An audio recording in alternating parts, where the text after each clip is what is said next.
Plateforme de concertation et d'échange. La 11e réunion du comité consultatif d'éthique du 8e arrondissement de Cocody s'est tenue dans les locaux du dit commissariat de police.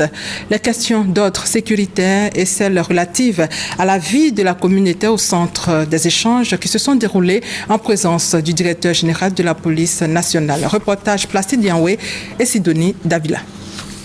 Il faudrait qu'on cherche à créer un cadre de réflexion, de critique et de cohabitation. C'est pour cela que j'ai demandé à ce que chaque commissaire de police de Côte d'Ivoire, il y en a 116, crée ce qu'on appelle le comité consultatif éthique. Dans ce comité, il est question qu'on se retrouve.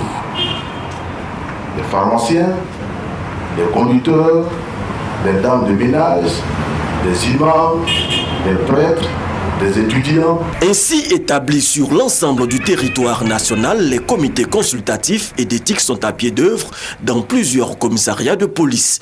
Des discussions entre population et autorités policières, il ressort une ferme volonté de maintenir ce cadre de concertation et d'échange. Nous pensons que cette collaboration est bienvenue. C'est pourquoi nous avons salué l'initiative du directeur général de la police. Parce qu'il était temps que la police et les villageois et les chefs de village se retrouvent pour discuter. Nous avons besoin de cette collaboration pour que la sécurité soit effective à Cocody. Depuis qu'ils sont arrivés, nous, quand on va dormir, on ferme la porte et on met cadenas. Mais maintenant, on voulait les portes ouvertes, on dort, il n'y a pas de problème. Ces rencontres du comité consultatif et d'éthique du 8e arrondissement de Cocody sont à leur 11e assise et selon les précédents rapports faits de la situation sécuritaire à Cocody, l'on note une chute considérable des vols en stationnement, des vols avec effraction et autres délits. Reportage signé Placide Niawé et Michel Digré. Ouvert le mercredi dernier, le premier salon international des infrastructures routières et de la mobilité dénommé Route Expo s'est refermé vendredi.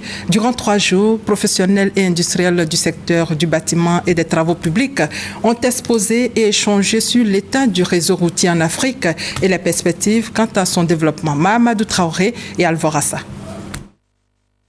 4 enjeux majeurs ont guidé ce premier salon international des infrastructures routières et de la mobilité organisé par le groupement ivoirien du bâtiment et des travaux publics GIBTP.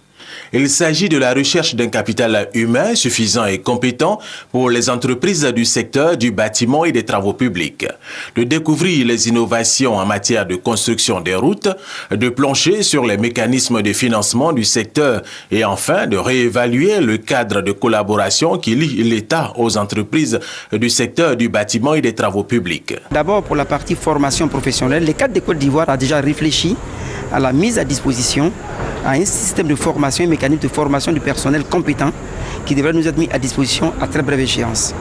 Par rapport à la partie nouvelles techniques, nous avons au sein du groupement du bâtiment et des travaux publics des entreprises multinationales qui disposent de laboratoires de recherche et développement en leur sein et qui nous proposent de nouvelles techniques pour pouvoir réaliser la route en Côte d'Ivoire. Et en 3e point, nous avons donc réfléchi sur les mécanismes de financement des projets en Côte d'Ivoire. Selon les organisateurs, ce premier salon Route Expo est un catalyseur qui va accélérer l'intégration des infrastructures routières dans la sous-région.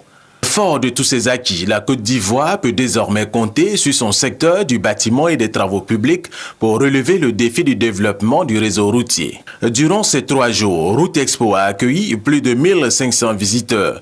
Un rendez-vous est pris en 2016 pour la prochaine édition.